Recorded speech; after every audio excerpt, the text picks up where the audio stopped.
rise. Good morning. Take a seat, please.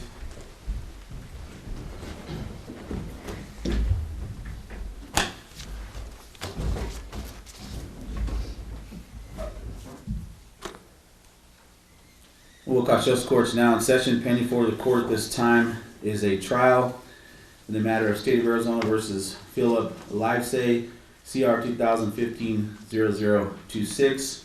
Violation is 13-1504-84, criminal trespass in the first degree, class of misdemeanor. State ready to proceed? Yes, Your Honor. And defendant ready to proceed? Yes, Your Honor. And counsel, identify yourself for the record, please. Your Honor, Christina Guerrero Cisneros for the County Attorney's Office. Justin Allred for the defendant. Okay. We have any opening statements? Your Honor, the state would waive opening. That's fine, I'll waive it. We can make our argument in closing. Okay. All right, you may call your first witness, please. Your Honor, the state would call Sean Miller. I come forward, be sworn, please. Raise your hand. You swear affirm the testimony you give for the court to be the truth, the whole truth, nothing but the truth? I do. Go ahead and have a seat, please. Good morning. Good morning. It's Deputy Miller, is that correct? Yes, ma'am. And that's M-I-L-L-E-R. Yes, ma'am. And you, where are you employed? I'm employed by the Cochise County Sheriff's Office, and I've been employed here for 2 years out of the Wilcox Control Area. All right. And prior to that, did you have any law enforcement experience? No, ma'am, I did not. And in order to obtain your position with the Cochise County Sheriff's Office, have you undergone any education or training? Yes, I trained at Livesay, which is the police academy up in Tucson, Arizona. Okay. And specifically on January 9th of 2015, were you on duty? Yes, ma'am, I was. All right. And were you dispatched and ended up having contact with a David Ritter that day? Yes, ma'am, I did. Do you recall around what time that was? If you give me a minute, I can glance at my report. Did you bring your report with you? Yes, ma'am, I did. Did you record everything accurately on that date? Yes, I did. Do you believe that would refresh your recollection? Yes, ma'am. If you think that it will refresh your recollection, I think that would be okay. That's fine.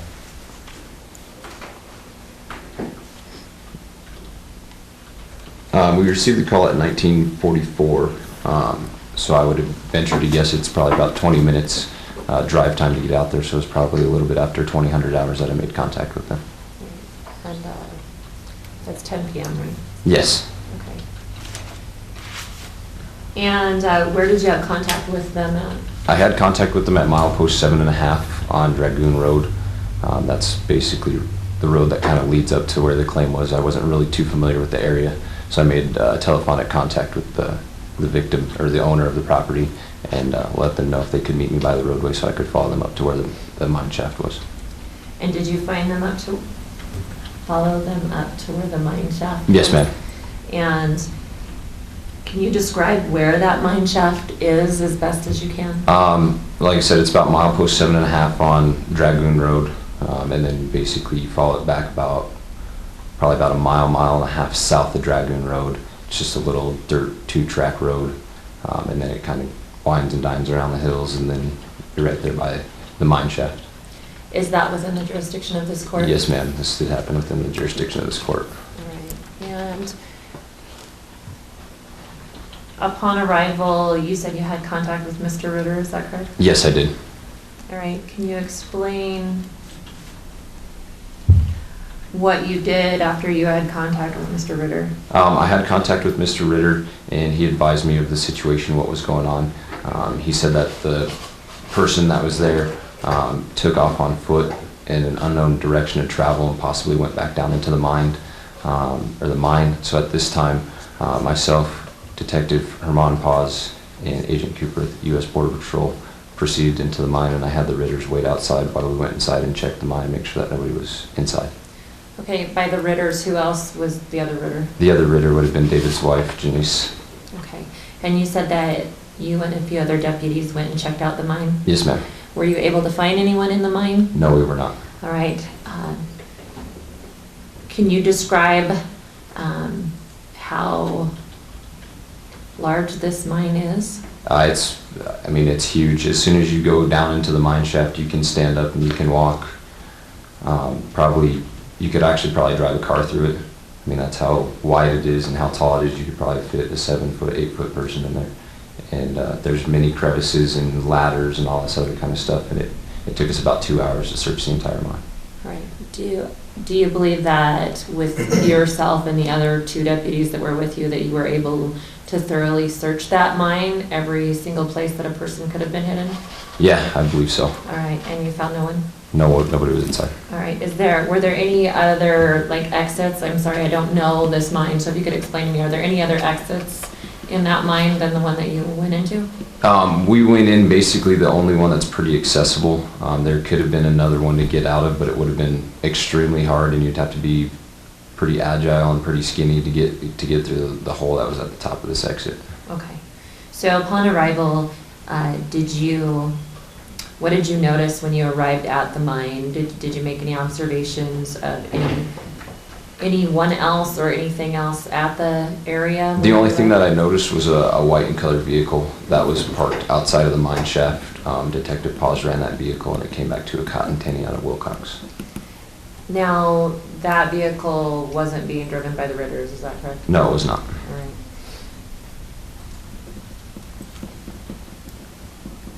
And you said that it was registered to who? Cotton tinny out of Wilcox. All right. Did you do any follow-up with regards to that vehicle? I tried to make contact with Mr. Tinney at his residence here in Wilcox and wasn't able to have any contact. After we went through the mine and everything like that, the vehicle was towed because it was blocking a public roadway. All right, and with regards to anything else at the mine area, did you observe anything else? We found like a blue tub down inside the mine shaft that was filled with like a bunch of chemicals and things like that. I don't know exactly what it was used for. Detective Paws told me that was either possibly used for either mining or possible meth lab, but that hasn't been confirmed. We did call in a team to come out there and remove those products from the scene for us though. Did you notice any tools while you were there on the property? Not that I recall. The only thing that I do recall seeing was I did recall seeing like a couple pans on the ground that were near the vehicle, and I also did see a chainsaw that was in the back of the vehicle while we did search the vehicle.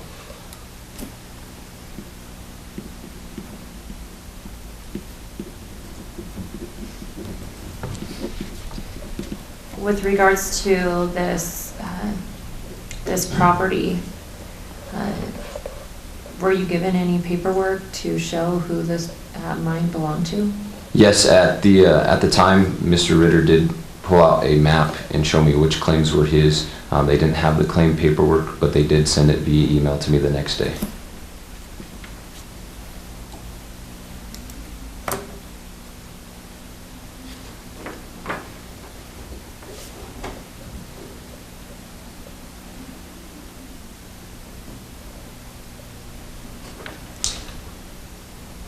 At that point, at the point where you've had the vehicle towed and you've found some pans, did you do anything else in relation to this case? No, that would pretty much conclude most of my involvement. I have no further questions of this witness. Mr. Howard? Yes, Your Honor. Deputy Miller, you said that you personally saw no one in the mine. So is the basis for your I guess judgment that a trespass had been committed was on Mr. Ritter's statements? I do believe from what the story was that I received from Mr. Ritter that somebody had been trespassing on his property. And when you were on that property out there, did you personally see the physical monuments or staked claims that Mr. Ritter claimed at that time? I did see some of the items down in the mine shaft, you know, like ore and minerals and things like that, but I did not see like a personal, other than the small minerals and stuff like that. I didn't see like an abundance of them. On what I'm referring to is would be outside the mine on the location of the mining claims, some type of man-made monument staking the claim for the mine. No, I did not. Okay. Are you familiar at all with the Arizona law or federal law regarding the staking of mining claims on federal property? No, sir, I'm not. And the vehicle, are you aware of where the boundary is between the federal land and private land at that location? No, sir, I'm not. So you're not aware of whether or not the vehicle was on federal or private land? No, sir. Okay. I have no other questions. Anything else from the state? No, Your Honor. Let me step down.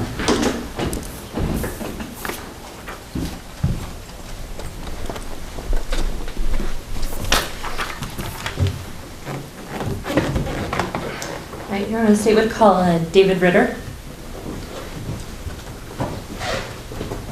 Mr. Ritter, come forward, and then before you have a seat, I'll need you to raise your right hand, okay? Do you swear firm testimony you give for the court to be the truth, the whole truth, and nothing but the truth? Yes, sir. All right, go and have a seat. Thank you. Good morning. Good morning. And you're Mr. Ritter, is that correct? Yes. Okay. And Mr. Ritter,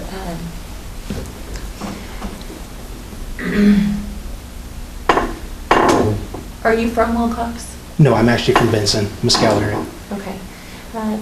Did you have contact with the Cochise County Sheriff's Office on January 9th of 2015? Yes, ma'am. And did you call them? Yeah. Why did you call them? Because we'd been trying to, on several attempts, we'd talked to Philip Livesay about, that we'd had the claims, we'd staked them, and that we had our numbers and everything, and that we'd kind of like him to, stay off of them. All right, let me back up. You said for a claim, you said? Pardon? A mining claim? Yeah. All right, where is your claim to a mine at? It's off of Dragoon Road. Basically, we're opposite Lewis at, I don't know the exact mile marker, but, the 7. Then you go back in, it's the maybe 2 miles back in off the road. Okay. When did you first try and get an interest in this mine?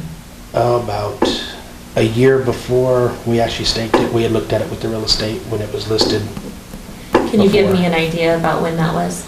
It would have probably been September of, and my mind's not working.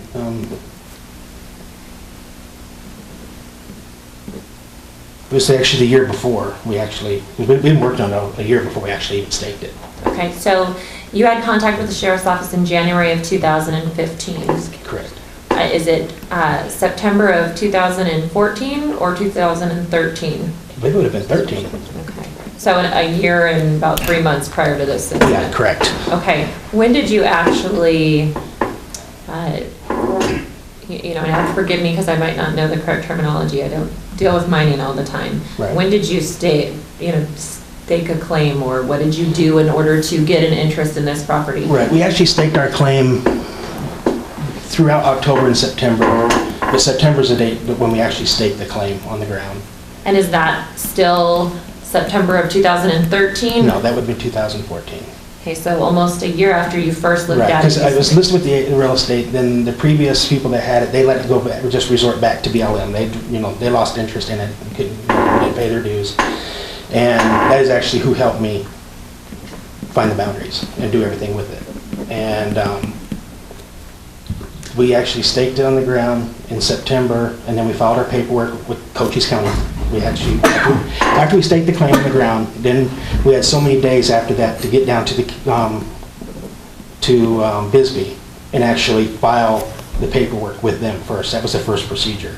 Okay, And so explain to me, what do you mean by stake your claim? What did you do you had to build a specifically? monument, basically, which, and mark, on each claim we had to mark, build monument so far, so high, and just put a note that we were staking the claim.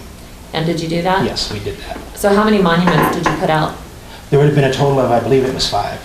All right, and can you kind of describe how big these monuments are? They were basically just on the poles. They were 5 feet high. Whatever it was in the, I had helped doing it too, so it's kind of hard to remember everything, but it was, they were just like 5 feet high. And they're on the maps, it's marked where they was actually posted at. Okay. And then and we just put the notes in containers that had lids on them, so no, they were like jars, mason jars with some of them. Some of them were tubes from other stuff that were air sealed tight. And they just put them on that. And then we had the maps, and then I'm going over a year ago on memory, so, you know. Then we had our maps, and then from there we registered those with Cochise County at the recorder's office. Okay. And you said that you registered a claim with the Cochise County office? We just had to have them recorded there for BLM. That was one of the steps that they required, was to be recorded before we mailed everything in actually to BLM. Your Honor, may I have an exhibit marked? Yes.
May I approach the witness, Your Honor? Yes, you may.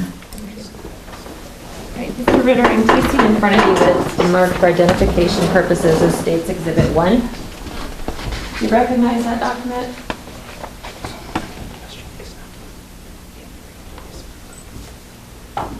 Yeah, this would be the paperwork that the maps of them when we stake the claims, and then what we sent into the BLM office.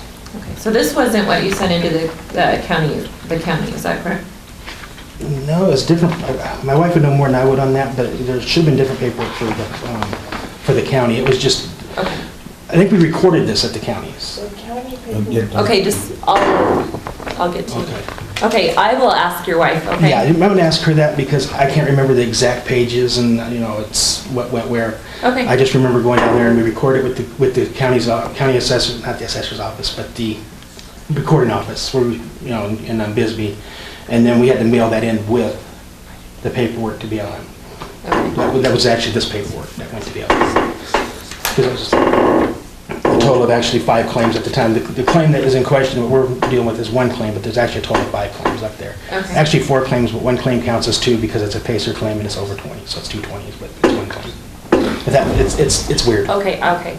Let me, Sorry. That's okay, just let me ask you some questions and we'll go from there, all right? So what you have in front of you is not what you filed with the county, is that correct? No, there was other paperwork we Okay. filed with the county, I believe. Okay, and did you fill out that paperwork right there that's in front of you? Yeah. Is that your handwriting? My wife and my signature. Okay. My wife filled out, and my brother's signature's on here, which is Leroy Ritter. He lives in Indiana, so everything was overnighted to him, and then he got it back to us after it was filled out. Okay. If that makes sense. So you're telling me that you filed that with BLM? Okay, and, That's actually their stamp up here after they approved it, where it says AMC, that number right there. That's the registered number where they actually went out and looked. They said, okay, yeah, there are claims. That's our numbers right there. all right. So there's a number on the side of that claim right there. Yeah. And you received that copy back from the Right. Bureau of Land Management, which is what BLM means, correct? Exactly. All right, and then there's a file stamp on there as well, is that correct? Yeah, the file stamp. Yeah, What's the date on that file, Stan? December 1st, Of what? 2014. All right, and so when you received that back, what was your understanding of your interest in that mine? That they are actually, at that point, we could do what we wanted to, when I wanted to, within our mine plan and within their guidelines, what BLM accept, that they were ours to do with what we wanted. We own the mineral rights on the property at that time. Okay. That's what them numbers meant. All right.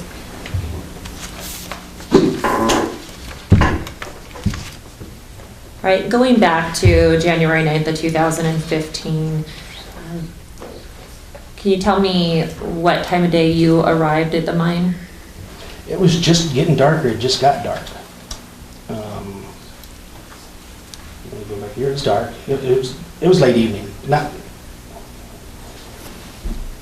time-wise, I'm guessing maybe 8:30? All right. So you arrived and was it still light out at all? Yeah, it was dark. Yeah, it was pretty well at that point. The sun had just went down or had been down. Okay. What did you notice when you arrived? Well, we pulled up in the car that Philip drove, and he was up there that we'd seen on other occasions. It was there. All right, so let's back up. Prior to this date, did you have other issues on that mine? Yeah. November, let's see, go back to, Let's start with the first time you had any sort of issue on that mine. okay, any type of issue on it? That would have been With probably let me- December 9th or somewhere right in that area. That's actually when we went up, we'd posted our signs, we went up to check on them because we put all of our claim numbers up. And we went up to just make sure everything was still there, and it was. And that's when we first had contact with Philip at that point. Philip who? Livesay. And do you Not the think, first time we had contact, but when he was actually there. And that's, we could never make, he would never talk to us. We basically put a note on his car telling him with the numbers and everything, and for him to contact us if he had any questions and things of that nature. okay, so let me ask you a little more clarifying questions. Okay, I'm sorry. You said you saw Philip Livesay. Yeah. How do you know it was Philip Livesay? On November 27th, which is actually my birthday, Thanksgiving, that's how I can remember the date. That's the date we went up, and that first time I'd had contact with Philip. All right, and do you see Philip in the courtroom today? Yes. he's right And there. can you identify where he is? Yeah, he's sitting next to he has a sandbag. Okay, can you describe what he's wearing? Blue checkered flannel style shirt. Your Honor, may the record reflect that the witness has identified the defendant? Sure. Okay. And how did you identify his name? He told me. We had contact that day. I was up there, and Philip was there, and we were still waiting on everything to come back from BLM at this point. We'd mailed everything off. We were just waiting on this paperwork back saying, yes, they're your claims. We had sent the money in. We was in the waiting stage. Okay. And we didn't know for sure, what was up with everything as far as waiting on their answer. So we ran into Philip, and he introduced himself, and I believe that the gentleman in the blue was with him. I talked to him too, I believe. I can't say for sure. I don't know his name. And we talked to him, and I didn't go into any detail of us taking the claims or anything at that point because I didn't know him, didn't know what he was doing there. I just was fishing him out, finding out who he was, what he was saying he was doing there, if he had a right to be there. Okay, so you determined his name was Philip Livesay? Yeah. Or Livesay, and which one is? Livesay is what I Okay. call him. I don't know what he said Livesay. Okay, that's fine. Anyway, And so you asked him what he was doing there? well, he told us what he was doing there. He was mining, it was his claims, and this, that's what he had said, and I'm just like, well, as far as I know, they were ours. We were just waiting on paperwork. I didn't go into that with him because at that point, maybe he was right at that point. I didn't know. All right. So I just played stupid and didn't really go into detail what we were doing and let him talk and just gaze as much information as I could from him while we were still waiting on paperwork. And this was the end of November? That was the end of November. All right. So when was, I'm sorry, there's a lot going on that I'm trying to figure out I here. know. When you terminated that conversation with Mr. Livesay, what happened? What happened at that point? Oh, we just stayed up there, messed around for the day. It's been, just what we went up to do. And he did as well? Pardon? Did he stay there as well? Yeah, he stayed. They were down in underground mining. He told me that's what he was going to do. Okay. And I never seen him the rest of the day at that point. and then we stayed up there till dark. The only thing I asked, he had the road blocked, I asked if, because he came after we were there. And I had my truck up on the hill, which I drive a crew cab 1 ton, and it's kind of hard to get down. It's a big hill you got to climb. And his car was at the base of it, and I just asked, could you move your car over? And that was basically the last contact I had with them, and we never seen him until we left, and we left, I'm guessing maybe 8 o'clock that evening. Okay. And then, so after that date, okay, let me ask you another question. What type of vehicle was it that you saw there? It was a white Chevy something or another. I think it was a Chevy. It was a white, pretty rough looking car. Was it the same car that Yes, was there on, let me finish the question, okay? On January 9th of 2015? Was it Yes. that same vehicle? Yeah. At that time, there was also a truck sitting up there that he said was his, but it was only there like a week or so, and then it was gone. I don't know whatever happened yet. Okay. So after that day in November, did you have any other contact with Mr. Livesay? Yeah, after we got our number, that following Monday,